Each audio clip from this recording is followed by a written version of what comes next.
Salut les mecs, salut les bolosses et bienvenue sur une nouvelle vidéo. On va parler commerce, du passé avec mes amis du jour, voilà que je vais vous présenter de ce pas, parce que peut-être un certain nombre d'entre vous ne les connaissent pas, donc je suis accompagné de l'ami Big Cam. Biggie, comment tu vas mon pote? Salut mon pote, comment vas-tu? Très bien, merci.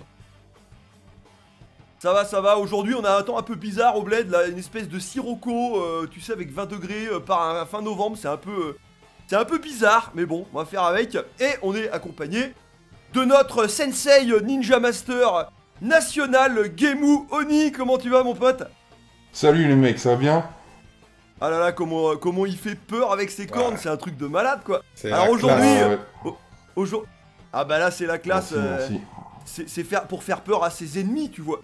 Donc aujourd'hui tu l'auras vu dans le titre, parce que l'ami Biggie, Gemu Oni et moi-même donc avons eu dans le temps, hein, voilà, au début des années 2010, enfin 2000, tout ça, etc. On a eu des magasins de jeux vidéo et on va vous faire part de nos expériences, voilà, de comment, la vie d'un magasin de jeux se faisait à l'époque, qu'est-ce qu'on faisait comme activité, et puis voilà par rapport à aujourd'hui, hein, parce que c'est vrai qu'à l'époque on avait peut-être moins de concurrence d'internet notamment, des choses comme ça. Enfin, on va essayer de faire un petit tour complet, on va faire une petite vidéo historique, une petite vidéo archive. Mais avant tout, voilà les gars, parce que vous aussi, vous avez des chaînes YouTube. Donc ce qui serait bien, ça serait que pour nos amis qui vous connaissent pas, voilà, faire une petite présentation, voilà, qui vous êtes, et puis qu'est-ce que vous faites un peu sur vos chaînes, etc.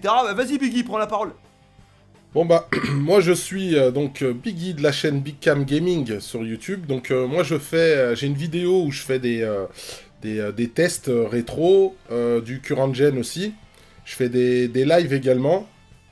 Donc moi j'ai commencé à jouer très jeune, donc on va dire le spectre est assez large. Et puis voilà, je fais aussi des vidéos débats. Là tu vois, on participe un peu à un débat sur l'industrie du jeu en tant que commerce. Et donc voilà, il y a un peu de tout sur ma chaîne. J'hésite pas, j'ai pas de truc de prédilection, quoi. Voilà, tu parles de jeux vidéo, voilà. C'est ce qui t'intéresse, c'est ce qui te passionne au sens large tout à fait du terme. Et toi Gemu, vas-y, fais-nous une petite présentation rapide. Alors, c'est une chaîne qui s'appelle Life is a Video Game, tenue par un malade mental, c'est-à-dire moi. Ça traite autant de rétro que de jeux modernes également, et c'est une chaîne d'intégristes du jeu vidéo.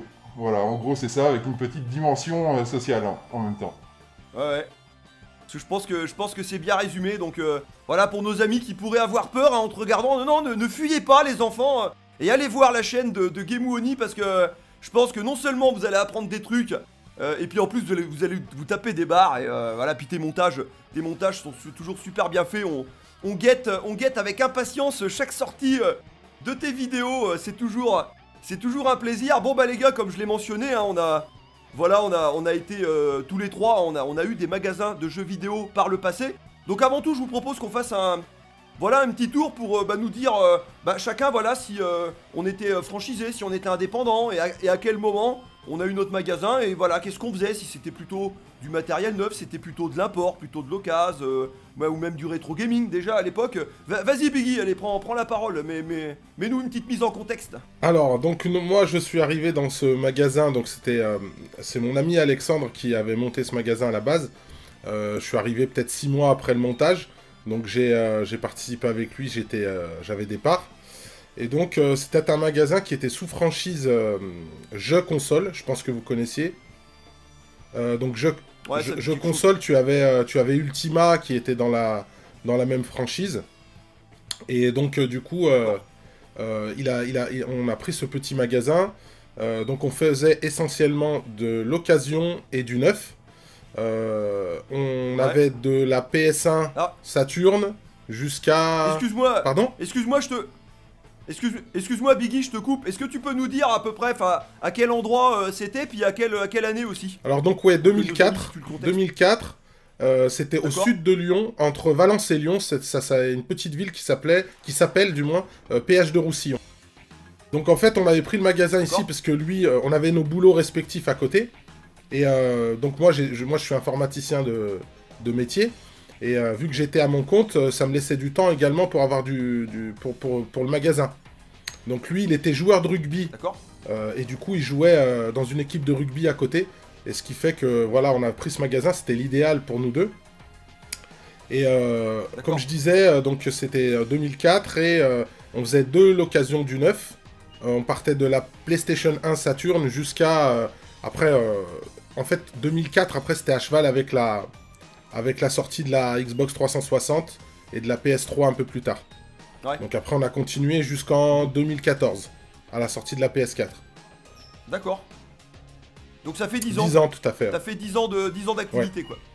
Ouais, c'est bien Ouais, ça. ouais. Allez, vas-y, Gemou, à toi la parole. Premier magasin en 2001, donc à Saint-Malo, une ville de 50 000 habitants en Bretagne. Donc basé sur la vente de rétro, import, euro, autant neuf que occasion. On a eu un site internet de vente par correspondance qui s'appelait japangamers.com. Et on a fait aussi de la japanimation et de la figurine, un peu comme ton magasin, un peu plus tard dans notre durée de vie. Et c'est à peu près tout. On a eu plusieurs magasins. On en a eu un à Saint-Malo, à Rennes, à Dinan, et un plus tard à Lamballe. Donc toujours en Bretagne. Donc tu peux nous dire le nom de ton magasin et t'étais indépendant ou t'étais franchisé du coup, toi? Alors tout à fait, on était indépendants. J'ai monté ça moi-même avec un collègue qui s'appelait Gilles, rejoint par un autre collègue qui s'appelle Samuel et ensuite Laurent un peu plus tard. Et donc effectivement indépendant, ça s'appelait Arena Video Games. Et bah je crois que c'est tout. D'accord, bah écoute, moi je vais prendre du coup la parole pour me situer également dans le contexte. Donc moi j'étais à Nantes, j'ai ouvert en octobre 2003 jusqu'à... Alors pour ma part j'ai quitté en 2007, mais mon pote Charlie, parce qu'on était deux, il y avait moi et Charlie. Donc lui Charlie a fermé le magasin, c'était en l'été 2008, un truc comme ça. Et déjà à l'époque, en 2003, alors quand on a ouvert, j'avais un petit peu de neuf, genre des jeux PS2, des jeux Xbox, mais c'était pas notre créneau. Et moi je faisais surtout déjà à l'époque du rétro gaming. Voilà, c'était mon truc, donc le magasin s'appelait Eternal Game. Et donc on était à Nantes, alors pas au centre-ville, à la limite du centre-ville, voilà, dans un petit local excentré, parce qu'on voulait un local quand même assez grand. Et puis pour pouvoir exposer quand même pas mal de choses. Donc au début on a démarré, voilà, on avait un petit stock, mais on avait surtout voilà, des jeux Super Nintendo, Neo Geo aussi, parce qu'à l'époque ça faisait un moment qu'on n'avait pas vu de Neo Geo sur Nantes. Et puis mon pote Charlie lui donc était plus spécialisé figurines, donc on avait des choses comme des chevaliers Zodiac, des choses comme ça. Et puis après voilà, la vie du magasin, on s'est étoffé, on a eu de plus en plus de stock. Alors on faisait surtout donc du jeu rétro pâle, je faisais un peu d'import mais pas beaucoup, voilà. Et puis je faisais surtout de l'occasion, voilà, de l'occasion, alors que ce soit aussi sur des jeux modernes, hein, des jeux modernes qu'on me ramenait, je pouvais les prendre, mais j'avais pas trop la clientèle, moi j'avais surtout...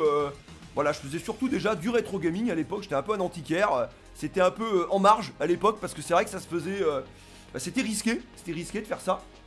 Et puis voilà, ça quand même, les premières années ont quand même pas trop mal marché. Allez les gars, que vu que nous on a ouvert, on va dire, voilà, c'était en 2001, toi Biggie c'était en 2004, moi c'était en 2003. Je pense que ça serait intéressant vis-à-vis de nos amis de situer un peu le contexte, c'est-à-dire...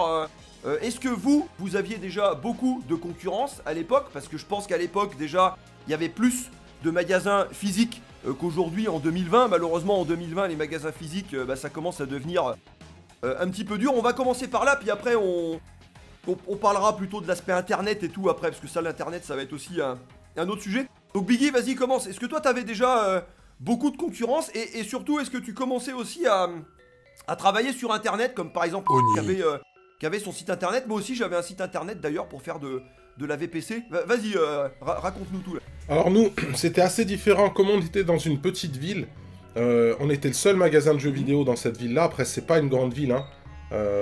C'est presque un village, mais... Donc on n'avait pas... Les gens du coin, en fait, il y avait plein de petites villes aux alentours. Ils venaient tous acheter chez nous pour avoir le côté spécialisé. À côté, on avait un grand centre commercial, mais ils n'avaient pas de magasin de jeux vidéo à l'intérieur. Donc... pour nous, c'était vraiment... Les premières années étaient extrêmement fast. Surtout quand la 360 et la PS3 sont arrivées. C'était magnifique. On vendait vraiment des camions de jeux vidéo. On avait même des soucis pour être approvisionné en quantité. on se faisait souvent couper par le fournisseur parce qu'on commandait trop de jeux. Et puis t'avais la grosse période FIFA Call of, tu vois. Et ce qui fait que voilà, les jeux on les vendait peut-être, ça nous arrivait de commander des 500 Call of quoi. Et ils partaient sans aucun problème. Ah ouais. Et nous on avait, ce qui était pas mal, Ah c'est ouais. que pendant un temps, Inelec ils nous gâtaient. Donc nous notre fournisseur c'était Inelec, c'est eux qui nous vendaient la franchise. Et on devait commander à hauteur de 70% chez eux. Et le reste on pouvait commander ailleurs. Ah ouais. D'accord. Donc l'import, ce qu'on faisait, on passait Alors... on passait par un gars qui s'appelait Ronnie dans la région et qui nous fournissait un peu d'import. Et même certains jeux neufs PAL, on pouvait les avoir avec lui à prix un peu plus bas, quoi. Donc voilà. Alors quand tu dis de l'import, quand tu dis de l'import, c'était quoi par exemple? C'était des jeux Saturn, des Non, jeux PS1? non, ou là des c'était jeux la plutôt période modernes où on allait transiter vers la PS3, mais il y avait encore la PS2. Donc c'était beaucoup des jeux PS2 qu'on prenait chez lui en import. D'accord. Les jeux japonais. Bah, on va dire que l'import a muté à cette période-là, parce que je sais pas si tu te souviens, mais dès qu'on a basculé sur la 360 et la PS3, les jeux, après, il y avait plus trop d'intérêt d'aller chercher de l'import. Parce que, en fait, c'était les mêmes jeux, finalement. C'était les mêmes jeux, et les jeux, parfois, sortaient avant chez nous. En fait, les Japonais ont eu du mal à passer sur l'ère 3D vraiment à fond, quoi.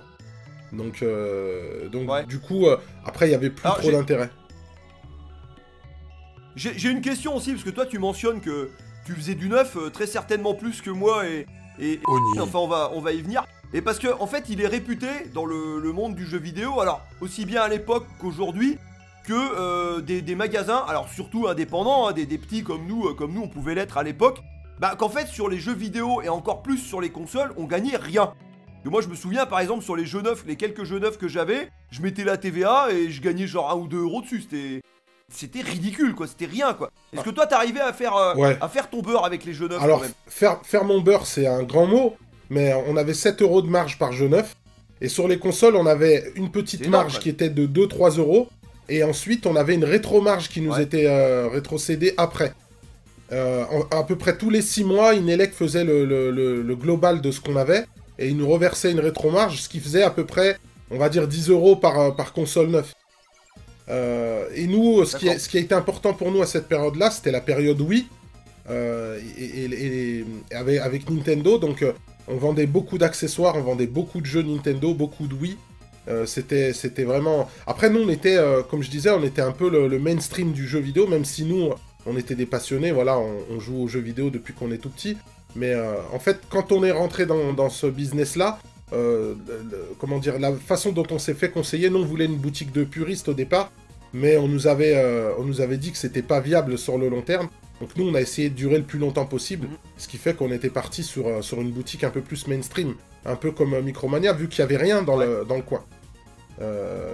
Et au départ, nous on a eu cette chance quand on est arrivé, la grande distrib était pas encore à fond sur le jeu vidéo comme aujourd'hui. T'avais pas Carrefour et Auchan qui vendaient les jeux moins chers, qui vendaient les jeux en quantité, les gens n'allaient plus trop là-bas pour acheter des jeux. Ils venaient chez nous, quoi.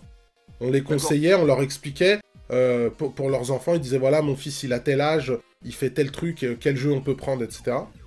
Et puis voilà, quoi, donc c'était... de ce côté-là, nous, on n'avait pas à se plaindre, hein, ça fonctionnait très très bien les premières années. Ouais, nickel. Allez, je suggère qu'on passe la parole à l'ami Gemou. Vas-y, mon ami, resitue-nous un peu le contexte. Est-ce que t'avais beaucoup de concurrents, enfin voilà, etc. quoi. Alors moi, je vais resituer le contexte un petit peu avant déjà.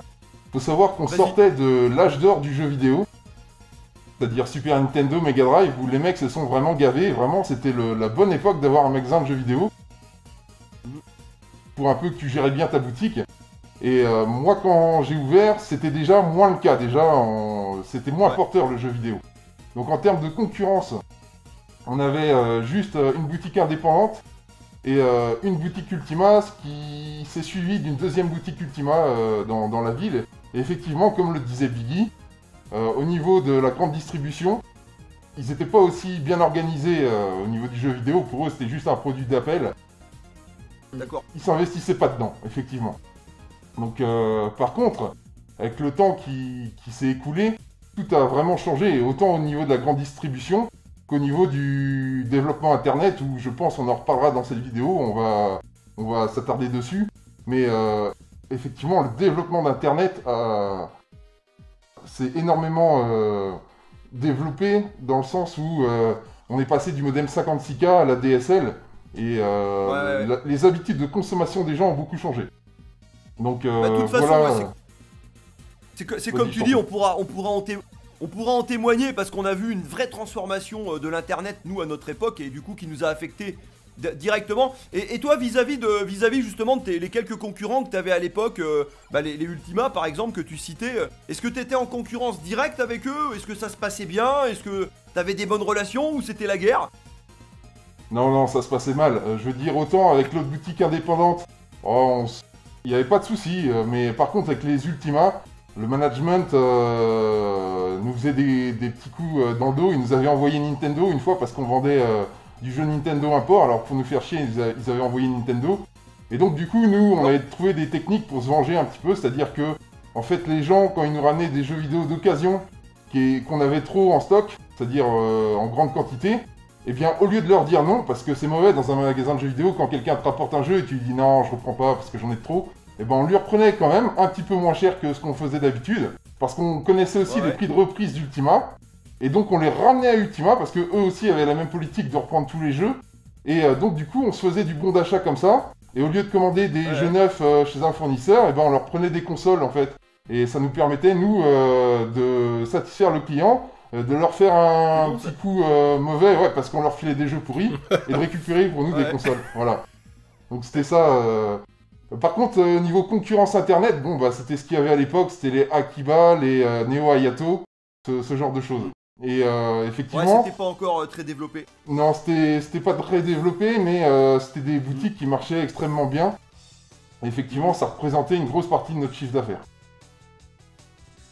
Alors justement, parce que là, tu as commencé à parler un petit peu d'internet, après je vais prendre la parole aussi pour situer. Donc tu as précisé que tu avais ton propre site internet de vente, et est-ce que déjà à l'époque, est-ce que tu travaillais, est-ce que tu vendais sur eBay ou sur Price Minister à l'époque, qui est maintenant devenu Rakuten par exemple? Est-ce que tu travaillais aussi sur d'autres sites que le tien finalement?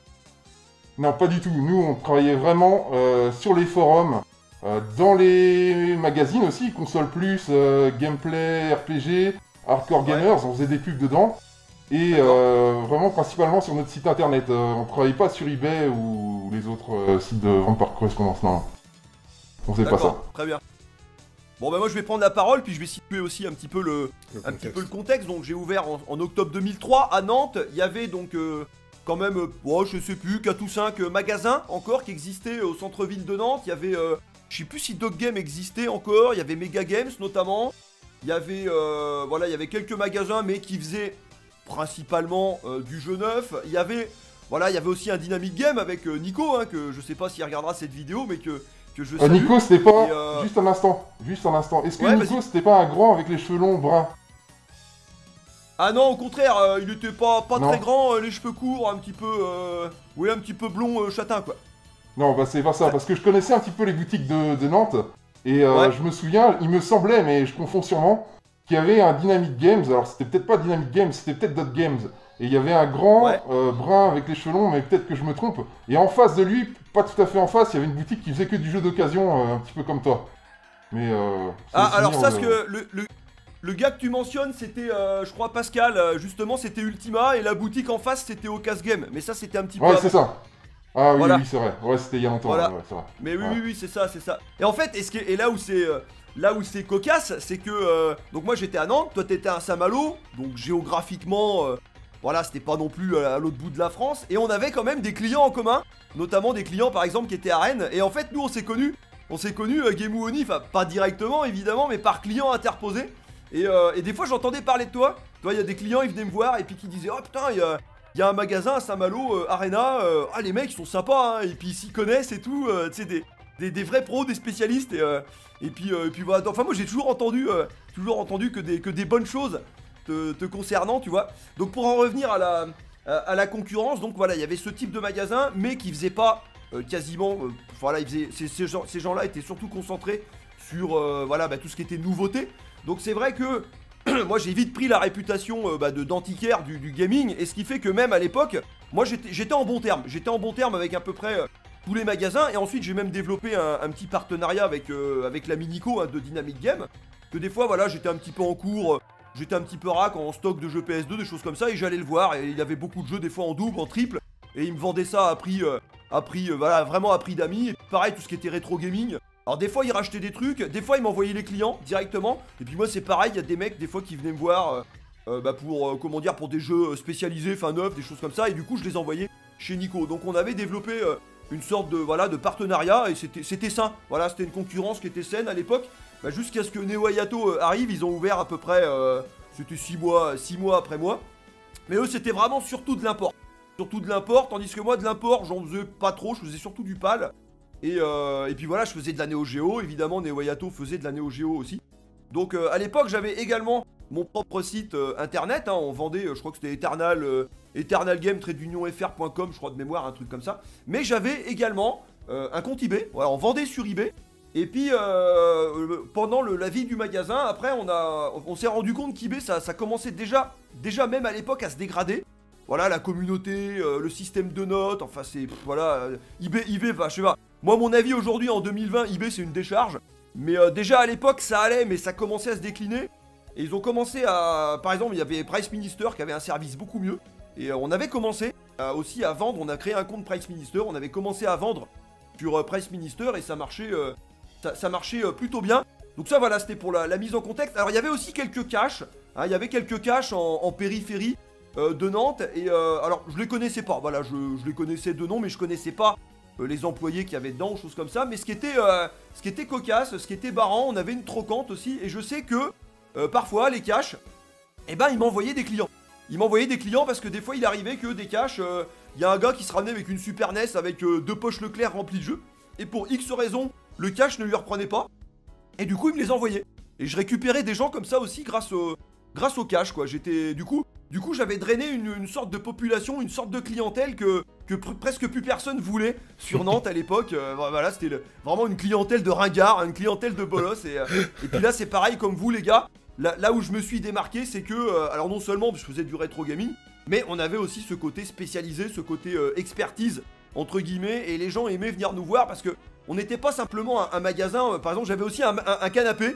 J'avais un canapé avec un petit coin, avec une table basse, avec quelques magazines, des consoles plus. Et il est arrivé, voilà, des après-midi, des clients qui restent 1 heure, 2 heures, 3 heures, et plus qu'un, comment dire, un endroit, voilà, pour faire un simple échange, voilà, un acte d'achat, un acte de vente. Et ben, il y avait aussi un réel échange avec les clients, voilà, on discutait de jeux, et puis après, peu de temps après l'ouverture du magasin, j'avais acheté une borne d'arcade aussi, j'avais mis un slot MVS dedans avec un King of Fighter 98 par exemple, et puis alors là, la convivialité.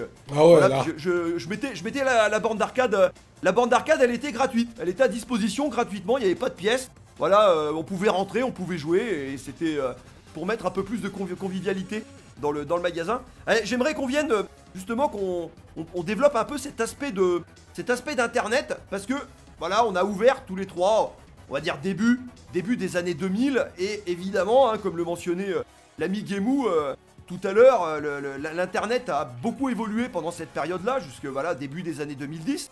Et c'est vrai qu'à l'époque, des sites comme Le Bon Coin, des choses comme ça, même il y avait eBay, ok, mais les gens, ils allaient pas sur internet, ou très peu, ils allaient consulter, mais procéder à un acte d'achat ou un acte de vente sur internet, c'était pas encore monnaie courante, quoi. Vas-y Piggy, est-ce que justement, est-ce que tu peux témoigner de l'évolution de l'internet vis-à-vis de ton magasin? Est-ce que ça a eu un impact? Alors, nous, c'était un peu différent, parce que, comme je te disais, nous, c'était focus sur l'occasion, donc déjà, les gens venaient, tu sais, comme dans les magasins de disques, ils venaient regarder dans les bacs ce qu'il y avait. On avait le système, on avait un système d'échange, je reviendrai dessus plus tard. Et puis sur le neuf... Vas-y, parle-en maintenant si tu veux. Alors, nous, ce qu'on avait, c'est... Parle-en maintenant du système d'échange, c'est pertinent. Ok, ça. donc nous, on avait une vitrine, en fait, d'échange, avec différents niveaux comment dirais-je, de code de jeu, entre guillemets. On a commencé à le faire sur la PS2. On l'avait un peu sur la Dreamcast passé un temps. Mais après, ça a vraiment marché à l'époque de la 360 et de la PS3. Donc on avait une vitrine PS3, une vitrine 360. On faisait 3, des fois 4 cotes de jeux vidéo. Et en fait, le client arrivait avec son jeu. Et son jeu était dans une on va dire, dans un des niveaux de cote, et il donnait 10 € et il repartait avec un autre jeu. Et Voilà. en fait, on a fait une strat à 5 €, une strat à 10, mais celle qui partait le plus, c'était à 10. C'était des jeux qui avaient à peu près entre 2 et 6 mois d'ancienneté de sortie. D'accord? Et ces gens-là arrivaient, boum, ils posaient, ils repartaient avec un jeu. Et du coup, parfois, parce que tu sais, les jeux neufs, en fait, les gens, quand ils les terminaient, ils voulaient les revendre tout de suite. T'avais pas d'aspect collectionnite sur ces bécanes-là. Donc les gens, en fait, une fois qu'ils avaient fini leur jeu, ils voulaient le revendre. Ce qui fait qu'on arrivait à bien alimenter la vitrine du haut, et ça nous rapportait 10 €. On arrivait à bien tirer notre épingle du jeu avec ça, et ça faisait de la rotation en permanence. Ce qui fait que nous, on pouvait, comment dirais-je, attirer le regard sur des jeux, d'autres jeux, ou alors même sur des gens qui n'avaient pas une machine, peut-être les orienter sur une autre machine en plus, notamment chez Nintendo, tu vois. Comme ça, t'avais souvent les gens... C'est à cette époque-là qu'on a eu les side consoles. Je les appelle comme ça. Moi maintenant, j'ai des side consoles, c'est-à-dire, on va dire, j'ai la PS4 et la Xbox One, et à côté, ben, j'ai la Switch, tu vois. Nintendo, ils se sont placés dans ce créneau-là, justement. Et les gens commençaient à avoir la Wii à côté. La Wii à côté de leur PS3 ou de leur Xbox 360, tu vois. Pour jouer, voilà, du vrai jeu de puriste, entre guillemets, tu prenais une PS3 ou une 360, et après, pour jouer à des jeux convivial avec les enfants, avec les amis qui connaissent pas les jeux vidéo, ils prenaient la Wii, tu vois. Donc, nous, on procédait de cette manière-là. Du coup, Internet, ça n'a pas trop été un problème pour nous. Ça l'a été beaucoup plus tard. Ça l'a été, on va dire, quand la Xbox One est arrivée, là, ça a commencé. On a commencé à sentir le coup. Nous, le plus gros de nos concurrents, après, c'était les grandes surfaces. On a réussi à se servir de ça pour encore essayer de prolonger un peu notre durée de vie. Ce qui fait que quand les grandes surfaces se sont mises à vendre du jeu neuf moins cher, nous, ce qu'on faisait, c'est un peu comme le citait Gemioni. Nous, on allait, parfois, t'avais des packs. En fait, t'avais un pack avec FIFA et une manette. Et eux, ils le vendaient 40 €. Donc nous, on allait, on achetait une dizaine de packs, on revendait les manettes à part, et on revendait les jeux au prix neuf comme on les vendait nous. Ce qui fait qu'on arrivait à se dégager de plus belles marges. On vendait moins de quantité de par cette concurrence des grandes surfaces, parce que parfois c'était complètement illégal, c'est-à-dire à la limite de la légalité. Il y avait parfois des jeux neufs qui vendaient 35 € à la sortie. Donc, ça arrive encore, hein. Là, pour te dire, j'ai reçu une offre pour avoir Cyberpunk à 42 € à Carrefour. Je sais pas si tu te rends compte. Putain. Donc, c'est... Ah ouais. Ouais, c'est-à-dire les grandes surfaces sont ultra agressifs. Et nous, on se servait de ça, et ça nous permettait de faire un peu plus de marge, vendre moins de jeux, mais on faisait plus de marge. Donc au final, on s'y retrouvait un petit peu. Mais Internet, nous, on n'a pas trop été touché par ça. D'accord. Alors on va passer la parole à l'ami Gemou. Donc vas-y, raconte-nous ta relation avec Internet et puis comment justement t'as vu l'évolution de la chose. Et également, comme a mentionné Biggie, est-ce que toi tu faisais ce système d'échange également, quoi? Allez, alors non, nous on faisait pas d'échange, juste de la reprise et de la vente directe. Dans le sens où on trouvait que c'était compliqué la vie des gens et aucun concurrent ne le faisait. Donc pour rester au plus simple, on faisait de la reprise sous forme de bons d'achat et de cash. Donc un petit peu plus en bons d'achat qu'en cash. Comme nous.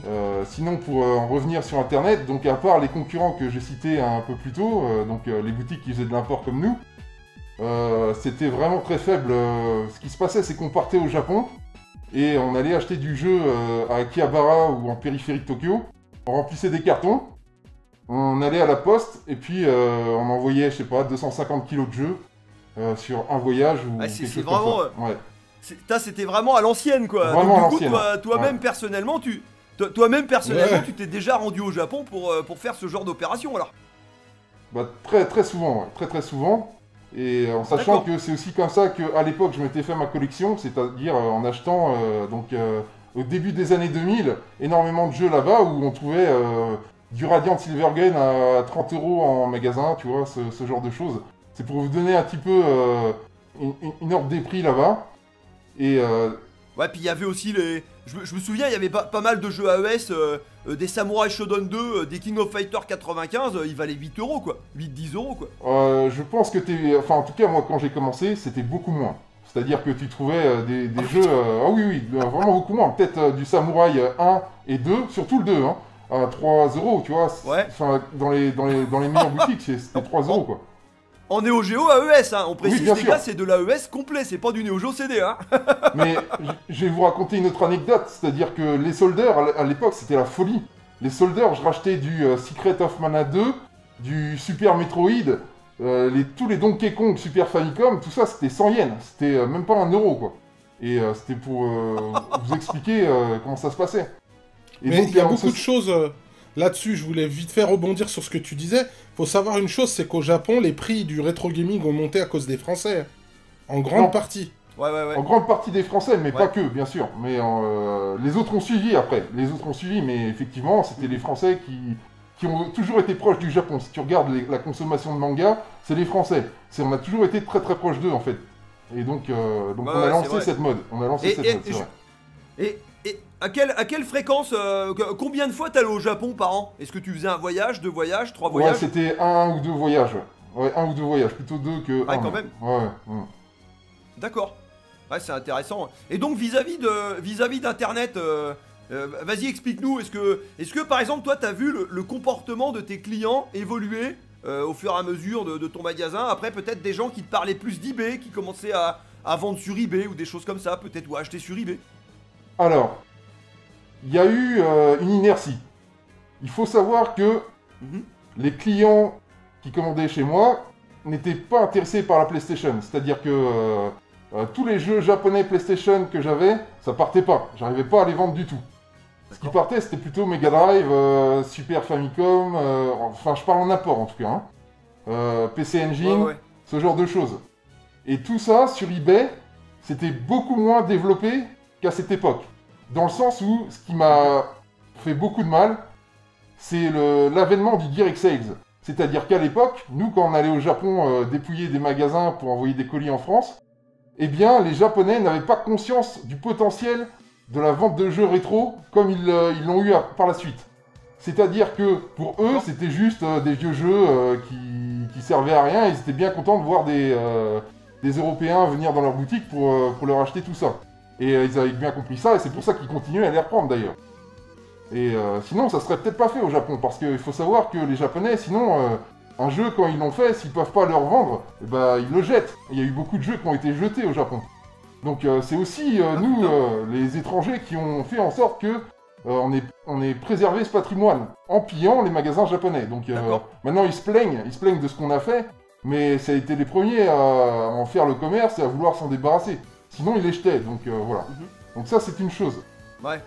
Donc quand ils se sont rendus compte du potentiel de la chose, c'est-à-dire qu'ils se sont rendus compte que sur eBay, qu'il y avait des sites spécialisés de vente par correspondance de jeux rétro, en fait ils s'en sont rendus compte parce que justement, il y a des Européens qui ont voulu s'implanter au Japon pour en faire le commerce, et plutôt que d'être indépendants, ils sont allés voir les boutiques et ils leur ont dit, voilà, écoutez, il y a un super potentiel en France sur la vente de jeux, et donc moi je vous propose mes services, et on met en place un site de vente par correspondance directement du Japon pour vendre dans le monde entier en fait.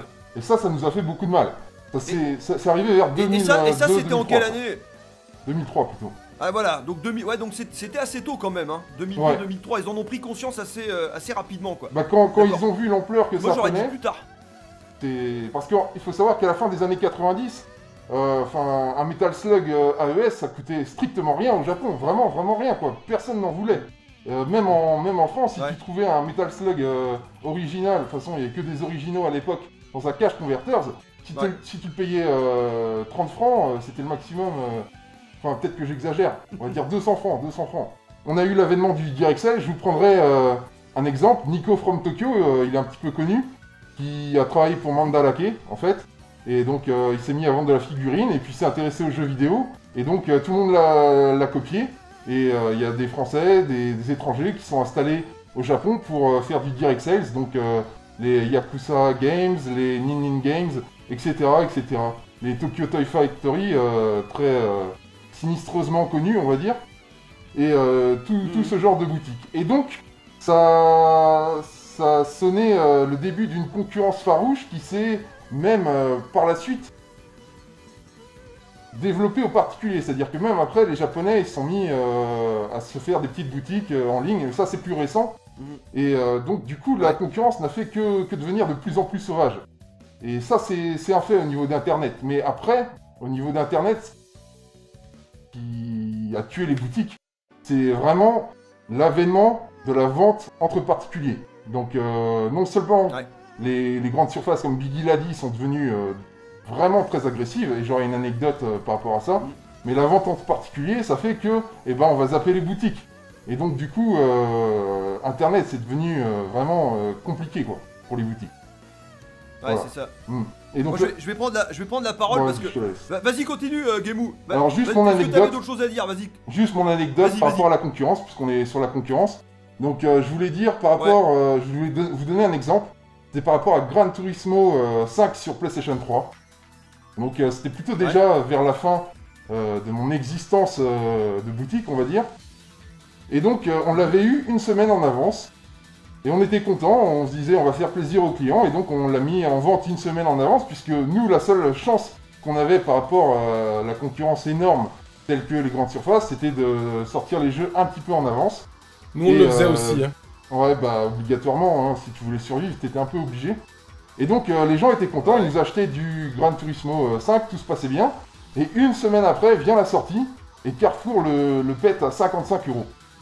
Et là, les gens viennent nous voir, ils font la gueule, ils commencent à nous faire « vous êtes des voleurs », etc., etc. Mais nous, on n'y pouvait pas grand-chose. Nous, on ne pouvait pas toucher le jeu au prix de Carrefour. Je pense que 55 €, ça devait être leur prix de revient.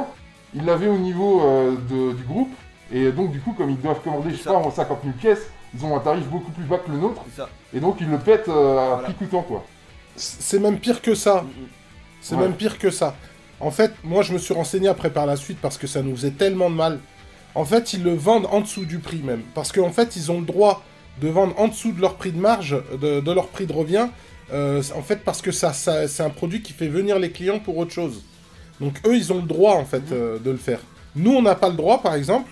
Nous, fiscalement, on n'a pas le droit. Mais eux, ils le vendent en dessous même du prix de touche. Parfois 5 € en dessous. Tiens. Ah ouais. Ouais. Donc c'est pour ça, quoi. Voilà. Ok, Mou, est-ce que t'avais d'autres choses à dire concernant ton anecdote? Je te rends la parole, je suis pas mal poli, je te rends la parole. Ah non, mais vas-y. Moi, je vais vous raconter un peu le truc. Donc, c'est vrai qu'au début, quand j'ai ouvert, donc on a immédiatement créé un site internet. J'achetais déjà sur eBay. Voilà, moi j'ai commencé à acheter sur eBay. C'était en 99 avec ma Dreamcast. Donc j'étais déjà pas un expert, mais voilà, faire du commerce sur internet, acheter des choses, vendre des choses, c'est quelque chose que pour moi c'était coutume de faire. Donc quand on a ouvert en octobre 2003, on avait également donc un site, notre propre site internet, et on avait également un compte eBay, voilà, un compte eBay qui nous servait principalement pour vendre. Et c'est vrai que nous, la proportion d'internet, ça a toujours été une part importante chez nous, c'est-à-dire que grosso modo, en période normale, l'internet représentait, on va dire, à peu près peut-être 30% du chiffre d'affaires, et en période estivale, où évidemment donc il y avait un petit peu moins de fréquentation magasin, là on passait carrément à du 50%, voire peut-être même un peu plus pour certaines journées. Donc l'internet c'était quelque chose d'assez primordial. Et après c'est vrai qu'avec mon site internet, moi ça faisait office de vitrine, hein, quelque part. Et puis j'ai beaucoup de clients qui m'appelaient, alors de Paris ou de à peu près de partout de la France. Et puis ça m'est arrivé d'avoir des clients qui m'envoyaient des jeux. Voilà, ils voulaient vendre leur collection Super Nintendo, des choses comme ça. Et je me souviens d'un client, je crois, qui était dans l'est de la France, vers Metz ou Strasbourg. Et voilà, il m'a dit j'ai une collection de jeux de Super Nintendo, il m'a donné les titres, il m'a dit est à neuf, j'ai mes parents qui vont aller en vacances en Bretagne, ils vont s'arrêter par ton magasin, ils vont t'amener tout ça. Et voilà, ça m'est arrivé de faire ce genre de choses. Et c'est vrai que, alors comme le mentionnait Oni et Biggie, donc les clients, voilà, au début c'était pas... Voilà, il n'y avait pas encore ce système de vente directe, hein, de consommateurs et tout. Alors on pouvait déjà faire du eBay à l'époque, mais c'était pas... Déjà l'internet n'était pas aussi démocratisé qu'il l'est aujourd'hui. Il y avait surtout voilà, des modems 56K, tout le monde n'avait pas encore internet encore à l'époque en 2003-2004, ça commençait à venir, mais c'était les balbutiements on va dire. Et c'était pas encore rentré dans les mœurs et les coutumes. Voilà, quelqu'un qui voulait revendre quelque chose, qui voulait revendre sa console ou revendre des jeux, c'était pas devenu un réflexe d'aller sur le bon coin, ça n'existait pas d'ailleurs. mais ou d'aller sur des sites comme eBay et tout. C'était plutôt, voilà, bah on allait dans un magasin spécialisé jeux.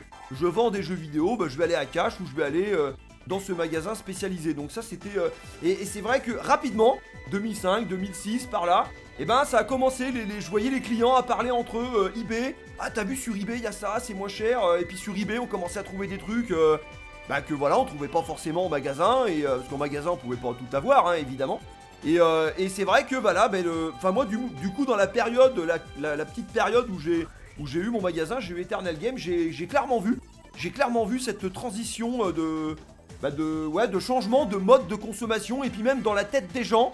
Voilà, c'est-à-dire qu'après les gens ils ont commencé à oser vendre sur internet, acheter sur internet, et c'est vrai que ça a commencé à faire du mal, hein, ça c'est clair. Mais disons que moi, parce que il y avait aussi, faut garder en tête que nous en magasin on avait l'avantage de l'immédiateté de la chose. C'est-à-dire que voilà, quelqu'un qui voulait un jeu tout de suite, il venait en magasin, il déposait les billets, il prenait son jeu, il partait quoi. En plus il avait une petite garantie, tout ça, et la même chose pour la vente quoi.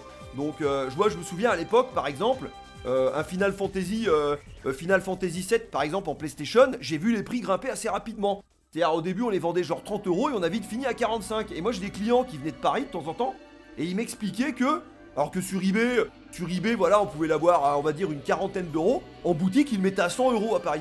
100 €, entre 80 et 100 € et ça partait tout de suite parce que l'immédiateté de la chose, les mecs ils achetaient le jeu mais ils achetaient le fait de pouvoir y jouer tout de suite, ils achetaient du temps en fait. Parce que en fait le truc c'est que quand on achète un truc sur eBay ou sur Amazon ou ce que tu veux, bah il faut attendre que ton jeu il arrive, 2-3 jours, 4 jours, et voilà, et il y en a qui pouvaient pas attendre et qui étaient prêts à payer le jeu plus cher également. Je reviens sur ce système d'échange que tu as mentionné Biggie, moi je le pratiquais à l'époque parce que bah à Nantes c'était quelque chose de coutumier, voilà, mes concurrents le faisaient, mais du coup j'avais instauré un barème comme toi Biggie, tu vois, je faisais pas 10 € l'échange, mais tu vois pour des jeux qui valaient 5 € ou 10 €, j'allais pas faire payer 5 € l'échange, donc en fait j'avais une échelle d'échange, de grille tarifaire dégressif en fonction du prix du jeu, et j'étais très ouvert aussi, c'est-à-dire quelqu'un qui me ramenait un jeu Dreamcast qui valait 30 € par exemple, et puis qui voulait prendre un jeu PlayStation à 30 €, bah pour moi ça m'allait. Voilà, il me payait, je crois à l'époque c'était 4 ou 5 € et on faisait l'échange et il n'y avait pas de soucis. Et aussi il y a un autre service que je proposais, surtout pour des gros jeux, hein, il m'est arrivé d'avoir eu des Metal Slug en magasin en Neo Geo AES, hein, notamment le X par exemple, et puis le 5 que je vendais à l'époque de mémoire c'était 650 €, donc c'était beaucoup moins cher que maintenant certes, mais ça reste, enfin pour l'époque c'était c'était beaucoup. Une somme, et c'est vrai que pour certains clients, voir un jeu à 600 balles, c'était peu commun à l'époque. Et moi, par exemple, j'offrais également un système de paiement en plusieurs fois. Voilà, pour des bons clients, je lui disais, moi, y a pas de problème. Moi, je me souviens, les Metal Slug, je les ai liquidés en paiement sur 6 mois. Le gars, il m'a fait 6 chèques. Et je me souviens, par exemple, il y avait un de mes clients, Christophe d'Angers, que je salue, je sais pas s'il regardera la vidéo, et il m'a dit ouais ça te gêne pas et tout, je dis non moi y a aucun problème, ça va me permettre de le vendre, toi ça va pas trop te faire mal à ton porte-monnaie, tout le monde est content, et je me souviens au bout de 3-4 mois, il s'était arrangé, il m'appelle et il me dit bon bah c'est bon, je me suis arrangé, tu peux encaisser le reste des chèques. Voilà, ça c'était un exemple aussi de service qu'on faisait pour voilà, se démarquer un petit peu, et puis mais c'est vrai que l'évolution de l'internet et l'évolution de la manière de penser des consommateurs, oui, on l'a vu changer clairement quoi. Allez les gars, je vous suggère qu'au chapitre suivant, parce que je pense voilà, on a mentionné qu'il y avait déjà quelques prix, et voilà, on était donc à l'époque, on va dire début 2000, 2005, 2010, voilà, même pour toi Biggie. Est-ce qu'on peut mentionner quelques prix qu'on faisait à l'époque, pour voilà quelques exemples, hein. Alors je crois que Gamou, toi tu faisais de la pub dans les magazines, donc on t'essaiera de mettre des pubs. Moi j'avais fait une pub dans Gameplay RPG, moi je l'ai pas pour le moment à portée de main, je demanderai à mon pote Dame s'il peut me la retrouver, mais ça serait bien qu'on puisse citer voilà quelques prix de quelques jeux précis qu'on faisait à l'époque pour montrer à peu près dans quelle gamme de prix on était quoi. Vas-y Biggie, à toi la parole.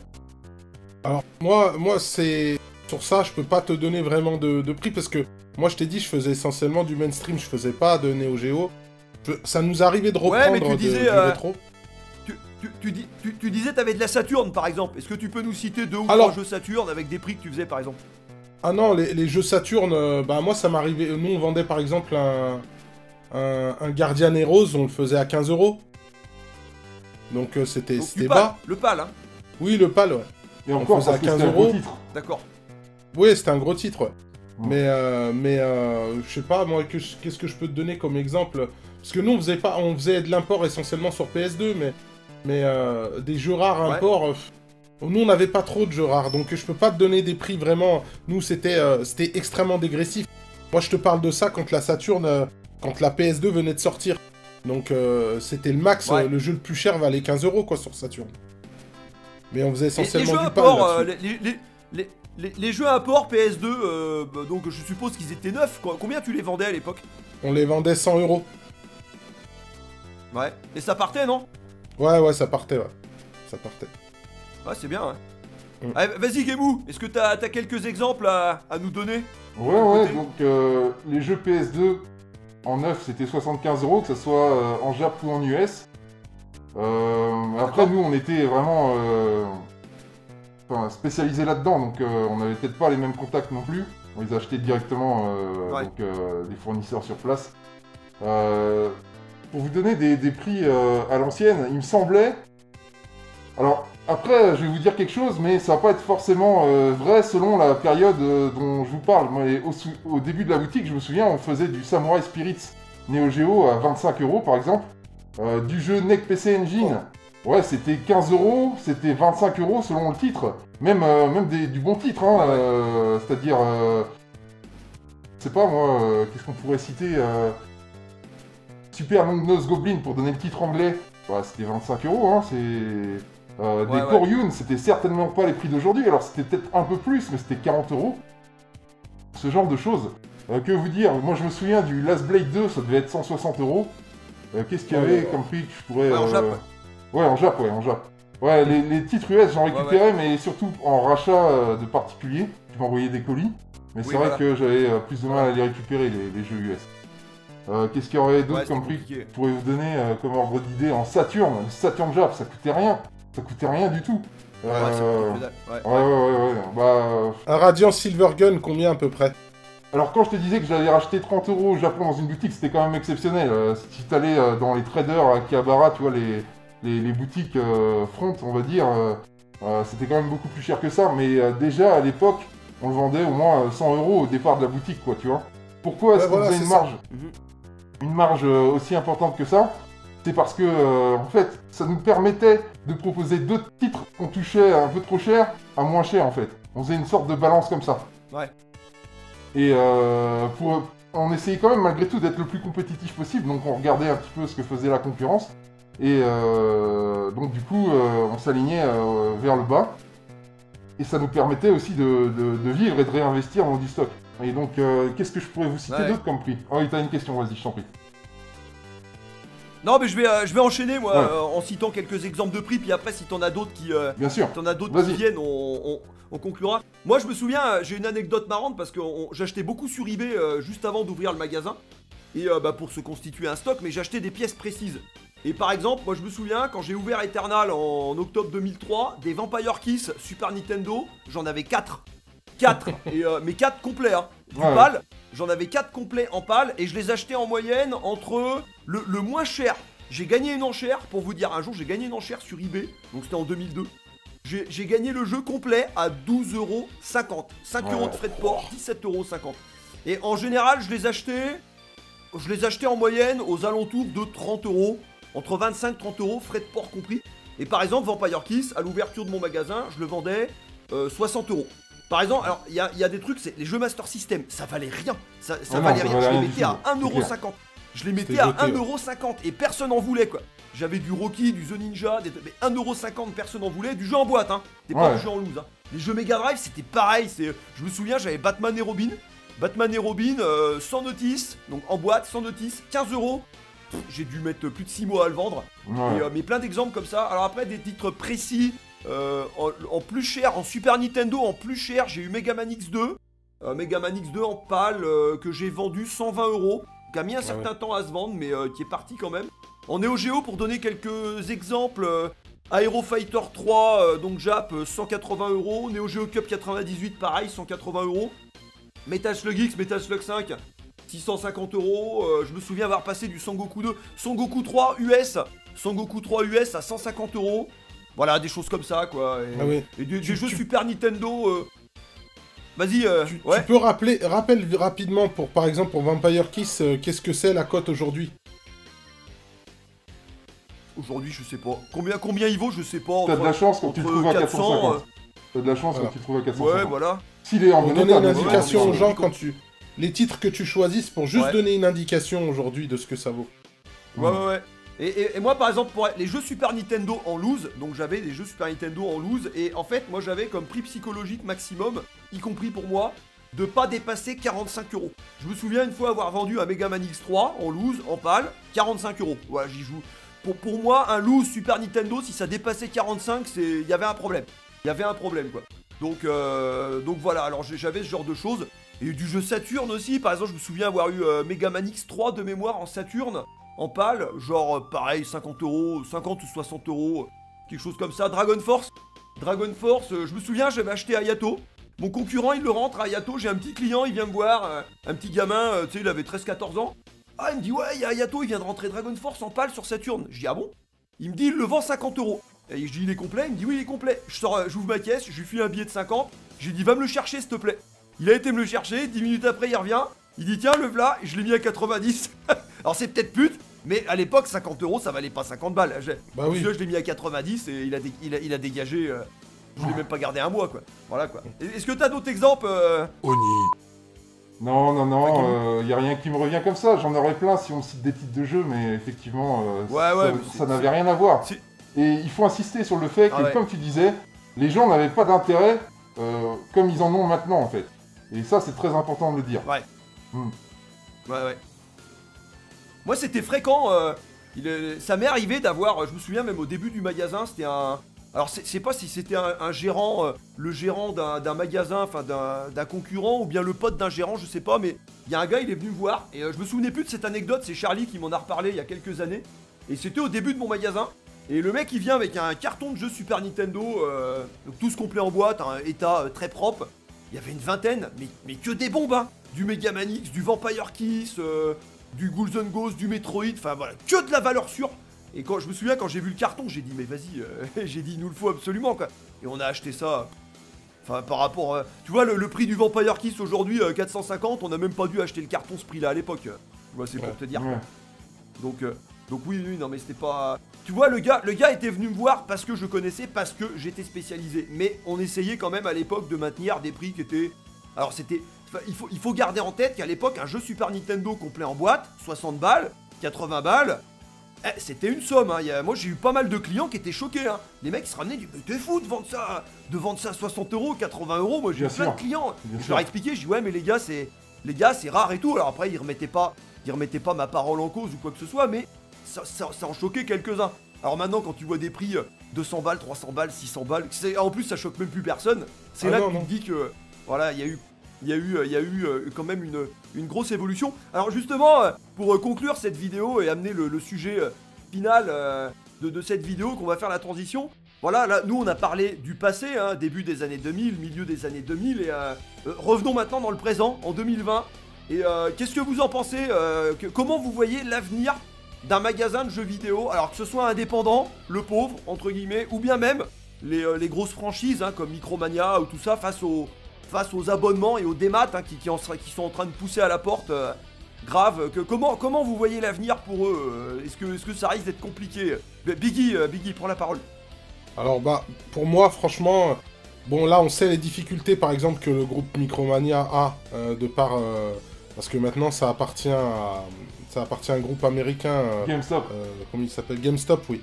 GameStop, ouais. Et bah, moi je pense qu'ils sont destinés à mourir, même si là on voyait ils préparaient les jeux, bon avec la période du Covid c'était compliqué, mais ils sont amenés à mourir parce que même si aujourd'hui c'est devenu Micromanazing et ils vendent les figurines pour essayer de faire un peu de marge, etc.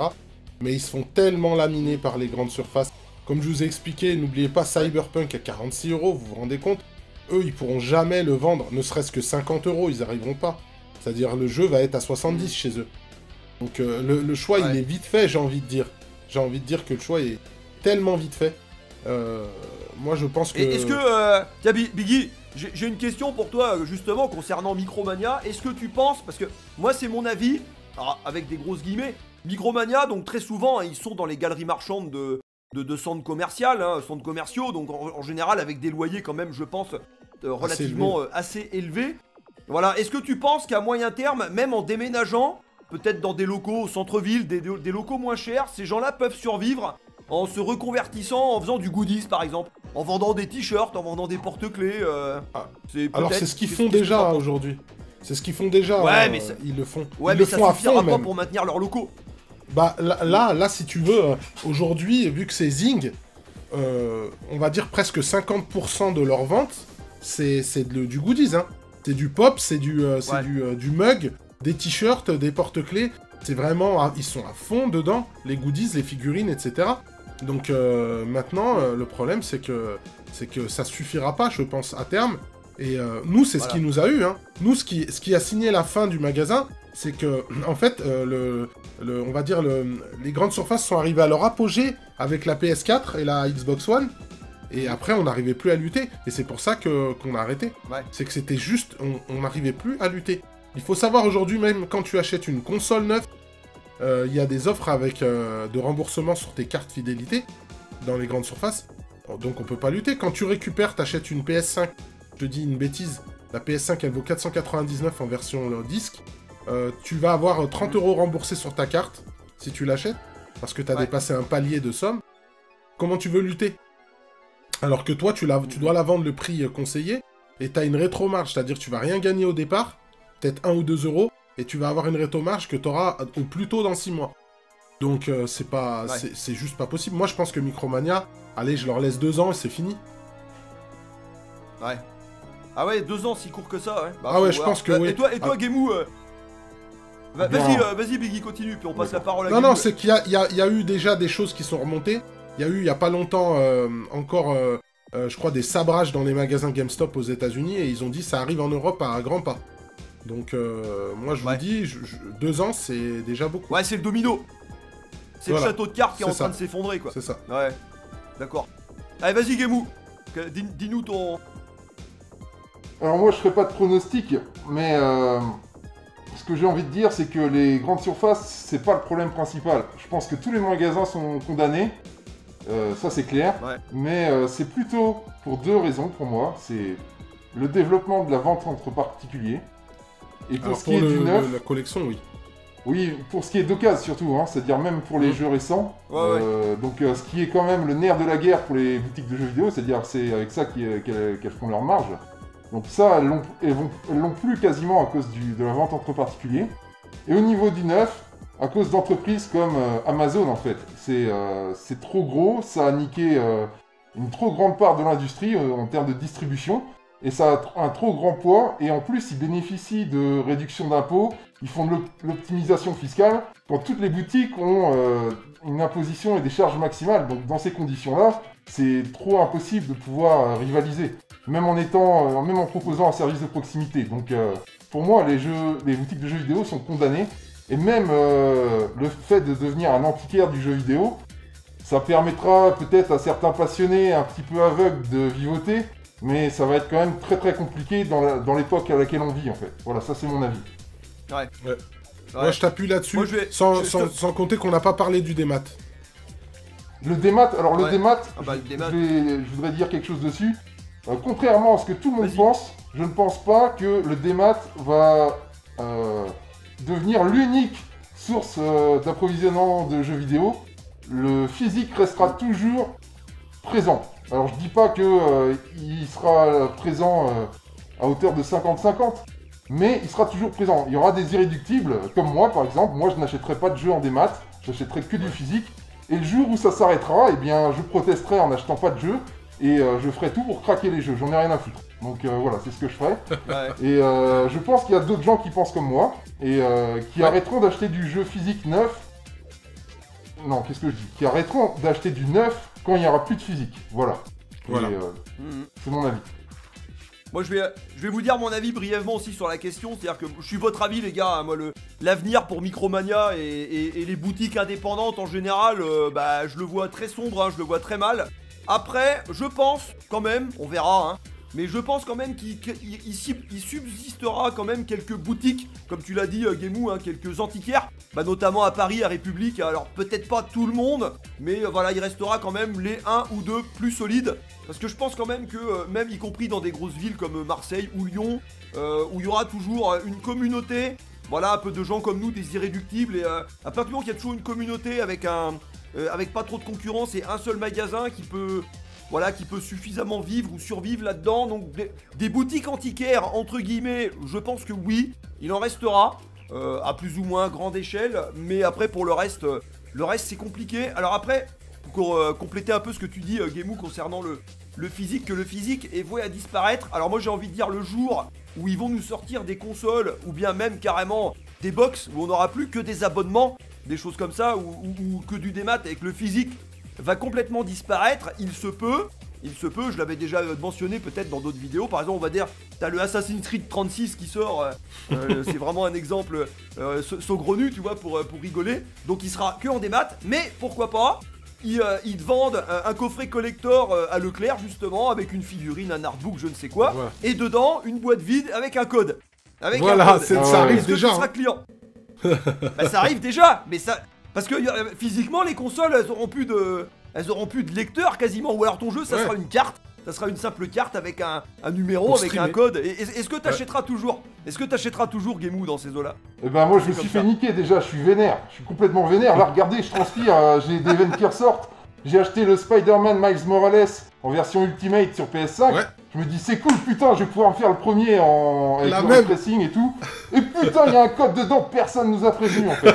Et je suis dégoûté. Moi aussi, j'ai halluciné quand j'ai vu ça. Bah ouais, moi j'aurais acheté le jeu à 60 balles, sinon en plus la jaquette est plus belle.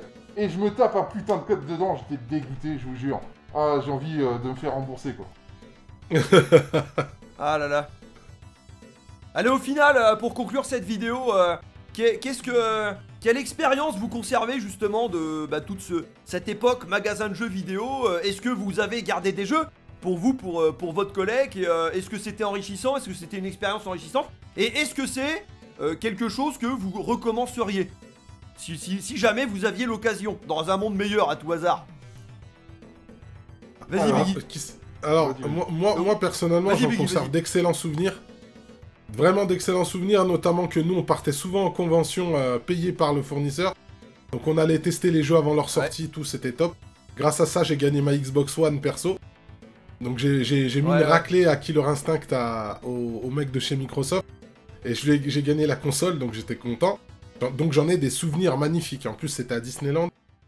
Donc voilà, je le referais aujourd'hui, mais si je pouvais, mais je sais que c'est, comme je disais, c'était de l'utopie. Mais j'aimerais bien avoir un vrai magasin d'antiquaires du jeu vidéo où présenter que des pièces rares pour parler essentiellement de jeux vidéo et pas voir les jeux comme des billets, quoi. Mais moi, ça serait un rêve. Moi, de toute façon, tout ce qui touche aux jeux vidéo, bosser dedans, en faire ton métier, ça serait pour moi un rêve. D'accord. Et toi, Gemou? Alors, moi, c'est plus compliqué. Au niveau de la collection, effectivement, je me suis...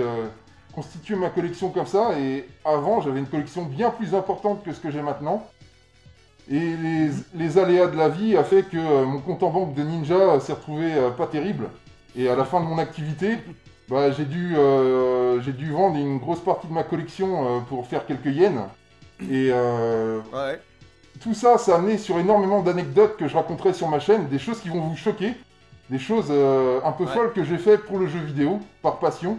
Et ça, je le raconterai plus tard.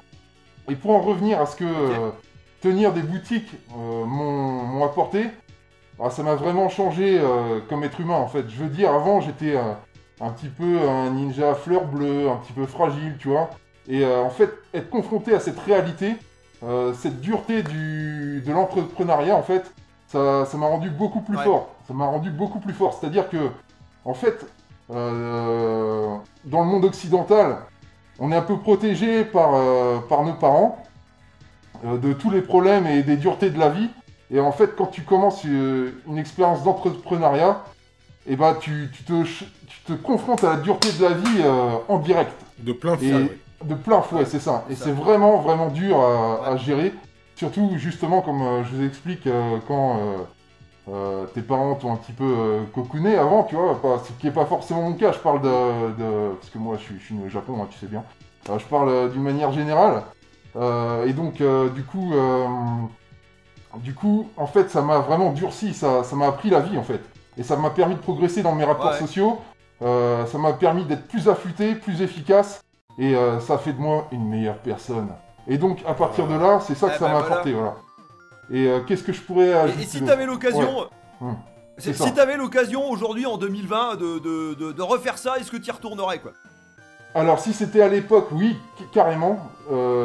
Parce que ça a été une aventure, hein, ça a été autant de bon que de mauvais.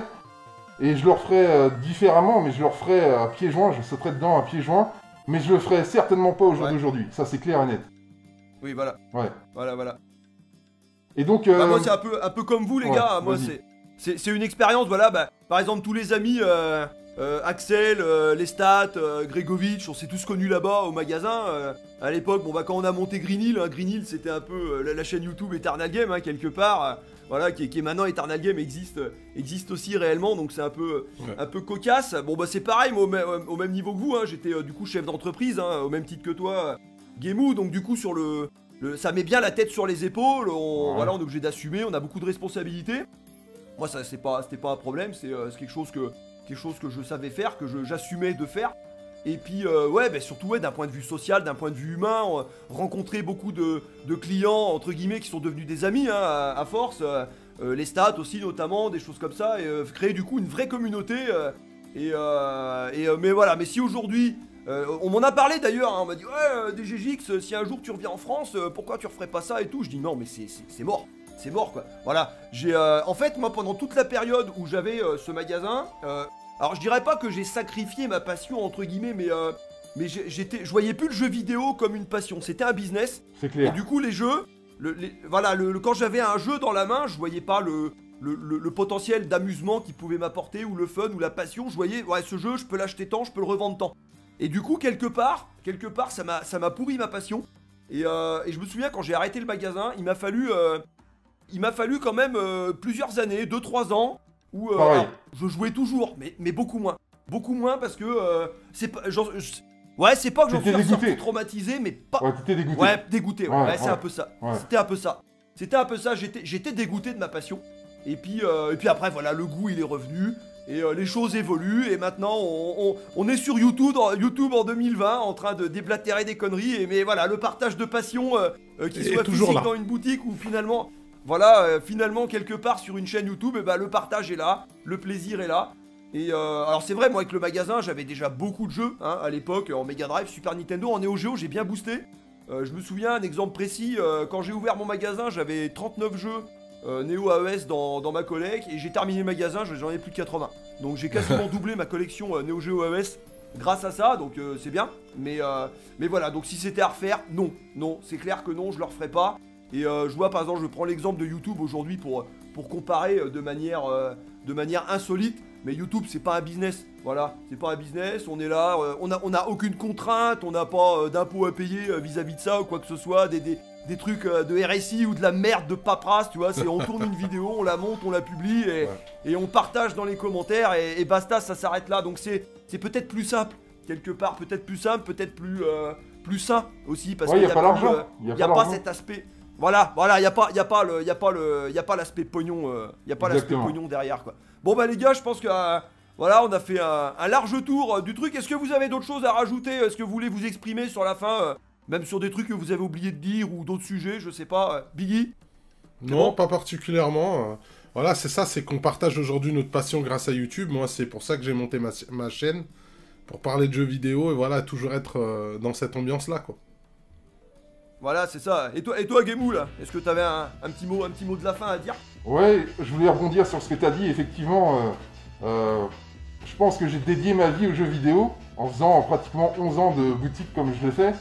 Et j'ai été dégoûté comme toi après cette époque. Et c'est pour ça aussi que j'ai vendu une grosse partie de ma collection.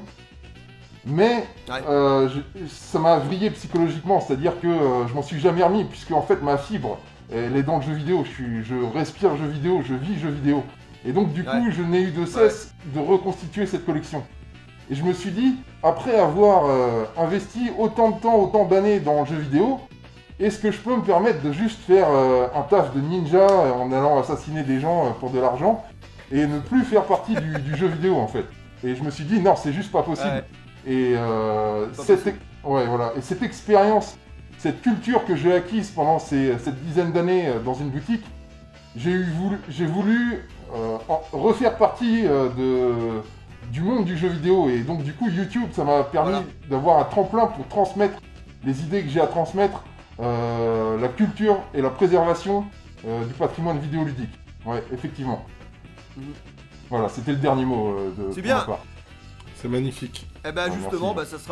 ça sera le mot de la fin et les temps changent, on évolue, voilà et je pense que voilà on garde quand même tous les trois des bons souvenirs de cette période. Tout à fait. On a quand même un beau leg du passé et puis pour nos amis qui nous regardent et qui tiennent des commerces, hein, que ce soit des Micromania, des magasins indépendants ou même ou d'autres hein, qui sont sur internet. Ou bonne chance à vous, on pense à vous les gars, même si on sait que c'est un peu compliqué. Alors en plus en cette période de Covid, de confinement qui pousse le vice encore plus loin, mais voilà, la vie fait que c'est comme ça, donc voilà, peut-être le conseil de fin, ne soyez pas dégoûtés, prenez la vie telle qu'elle est et gardez votre passion intacte, même si je sais que c'est pas forcément évident de distinguer des fois passion et pognon et le gagne-pain, voilà, je sais que c'est pas simple. En tout cas, les gars, ça m'a fait un grand plaisir de faire cette vidéo avec partagé. vous, un grand merci pour... Plaisir un partagé. grand merci pour votre participation et puis évidemment on se reverra sur la chaîne, on fera d'autres débats ensemble ou des présentations de jeux, enfin